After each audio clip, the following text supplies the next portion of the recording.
This is Unit 1, Relativity.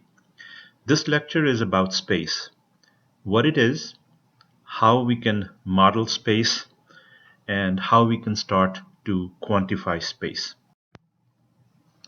Space is such an abstract concept that its existence has been a subject of debate for at least 2,500 years. The ancient Greeks realized that what we normally think about space is actually filled with air. And therefore, if every piece of matter in the universe was to butt up against the adjacent piece of matter, then why do we need space? Space was a subject of hot debate amongst the Greek philosophers. Paramedes thought that he had an ironclad proof against the existence of space, or the void, which is what they used to call it at that time. He said that space is basically nothing. Nothing cannot have any qualities or properties, and something that has no qualities cannot exist. Therefore, space cannot exist. Leucippus, on the other hand, argued that space had to exist because without space, things could not move. In order to move, there has to be some space in which they can move into. Empedocles again argued that if fish can move in water, and water is not void, obviously, then why can't objects move without the existence of space?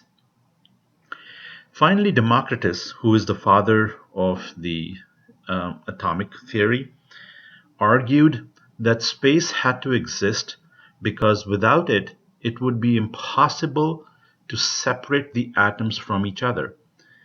The only thing that could exist between two atoms is something that is not an atom, and therefore it had to be void or space. Finally, Aristotle argued that all of the universe consisted of 4 elements, and the only place where there needed to be something other than the 4 elements was outside the celestial sphere. He called that the 5th element, which is also called quintessence. And that was the idea of space for a long time to come. Today we accept the existence of space, but there is no one definition of what space is. You can pretty much come up with your own way of thinking about space. Some people might say space is the absence of matter. The definition that I sort of like is what describes space as a universal container in which objects can exist. While it's not important to settle on a definition for space, it is important that we have a model of space in our minds.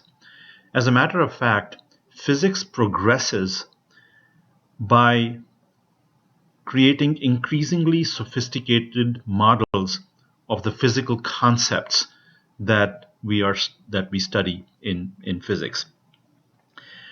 So it turns out that a decent model for space is what we call an ideal rigid body. An ideal rigid body can be thought of as a matrix of atoms that are rigidly attached to each other. What this means is that the distance between any 2 atoms and the orientation of one atom with respect to the other never changes in an ideal rigid body. Space is similar. If there are 2 objects, the distance between those objects and the orientation of one with respect to the other doesn't change unless we do something to move either of the objects. So a picture of space that looks like a rigid body is a good starting point for us to model space. So if you noticed, we introduced the concept of distance in the previous slide. But what is distance? So in physics, we say that distance can be measured by taking a standardized rigid body, for example, a meter stick, and finding out how many of those meter sticks can be placed between two objects. And that tells you the distance between them. What is interesting here is to note the circularity of this definition. We defined a rigid body as something whose parts remain at a fixed distance from each other. And now we are using a rigid body to define what distance is. You will find that in physics, most of the definitions that we will study will be circular in nature. The reason that we continue to use them is because as we study physics, we find that these definitions are self-consistent and they allow us to describe nature. If they wouldn't do that, then we would have to come back and modify these definitions. Physics is a quantitative science. You cannot do physics by making statements such as one object is near another object or one object is moving slowly. You need to be able to specify all of the physical concepts with numbers.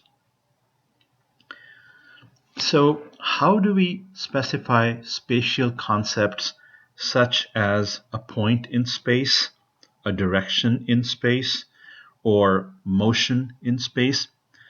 It turns out that the best way to quantify these physical concepts is to construct a frame of reference.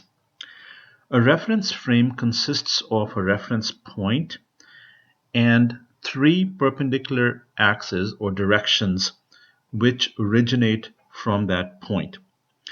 We can then specify a point by its distance from these three axes. Note once again the circularity of this definition. We need a frame of reference to specify a point, and the point of reference in the frame is itself a point in space. A reference frame can also be used to specify a direction in space. A direction would be given by the angle that the line of direction makes with the three axes. Note once again that the axes themselves are directions in space.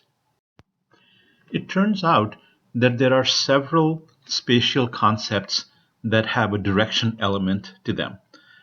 Such as a displacement, which is a line connecting two points, or a velocity, which has a speed and a direction, or an acceleration, which also has a magnitude and a direction. All of these concepts can be specified or quantified by using our reference frame.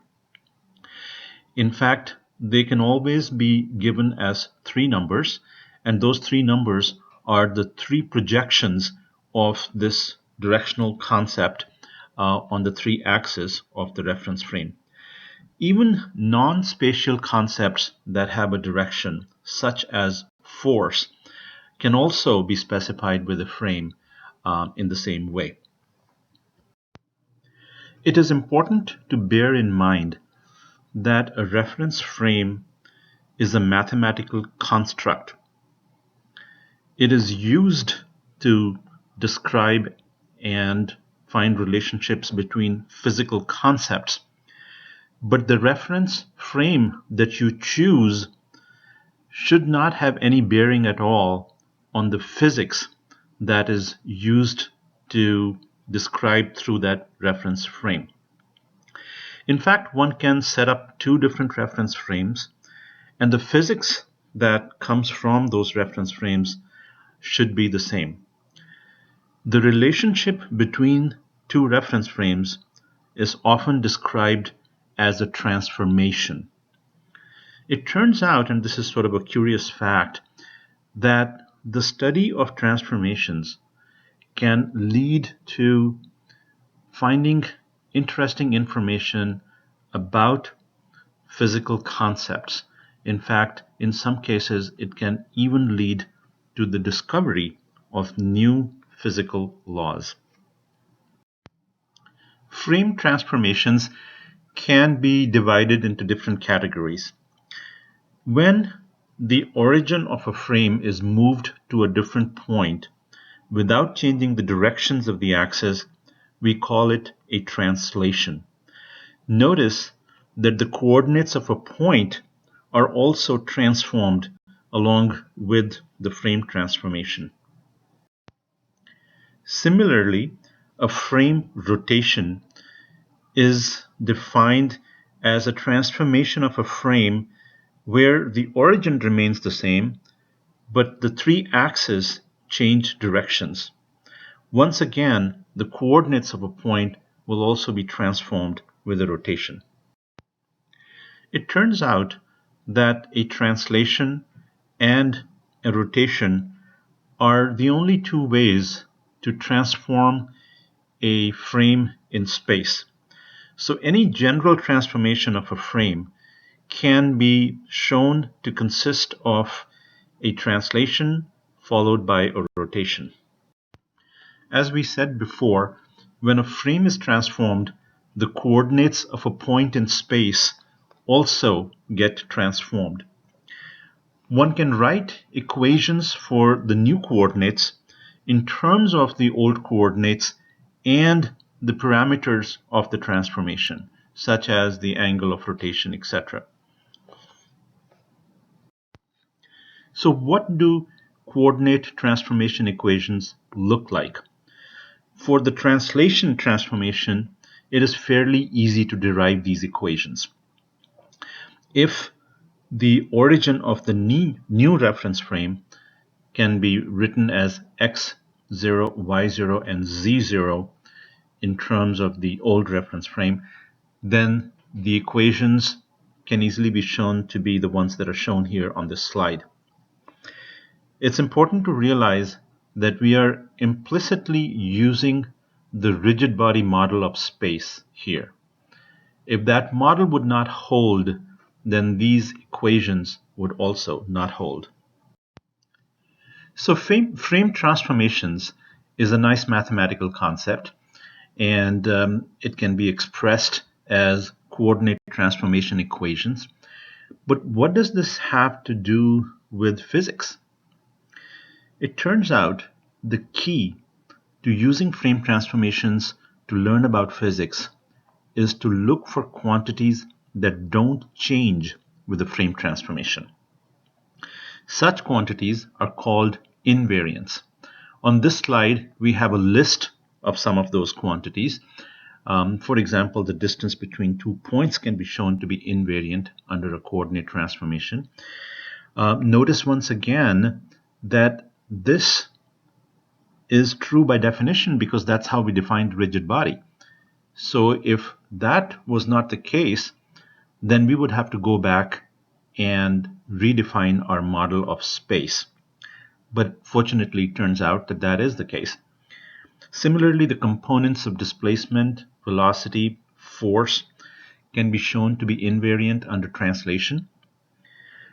The last two invariants, mass and charge, are actually assumptions.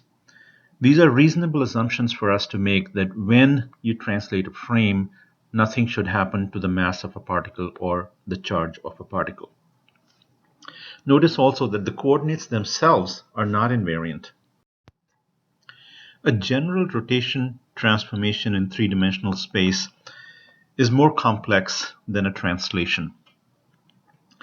The coordinate transformation equations are shown on this slide in terms of the three parameters of the transformation, which are the three angles that the new axis make with the old axis.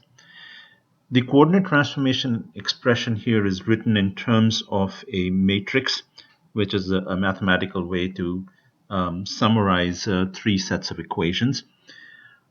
Fortunately for us, most of the rotational transformations that we will be studying will be in 2 dimensions, which is a lot simpler than 3 dimensions. Notice once again that the rigid body model of space is critical to the derivation of these transformation equations. We have already talked about the invariance of certain quantities under a transformation. For a rotational transformation, we need to introduce a new concept called covariant quantities. Now, this concept is only valid for directional physical concepts such as displacement, velocity, etc.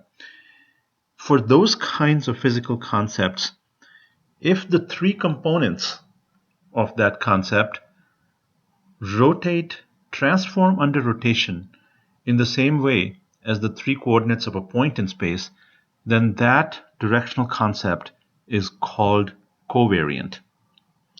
So it's interesting to note that an invariant physical quantity is always represented by a scalar.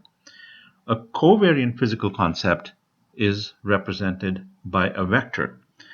And there are some physical concepts that are even more complex than vectors that need a 3x3 matrix to represent them. Those concepts are called tensors. Luckily, we'll mostly be dealing with scalars and vectors for now. So for a rotation transformation, we need to look for both invariant and covariant quantities. Now, unlike a translation, the components of a vector quantity such as displacement are not invariant under a rotation transformation, but they are covariant under that transformation. And so displacement, force, velocity, etc., they're all covariant quantities under rotation. So far, we have been looking at what happens to physical quantities under a frame transformation. It's actually even more interesting to see what happens to physical laws under a coordinate transformation. Now, all laws of physics can be written as a set of equations that relate one set of physical quantities with another set of physical quantities. So a law of physics is said to be invariant under a transformation if the form of these equations does not change when you transform the coordinates from one frame to another. We will conclude this lecture with a very important conclusion, and that is that if a physical law is written as equations between only invariant and covariant quantities, then that law will be invariant under both rotation and translation.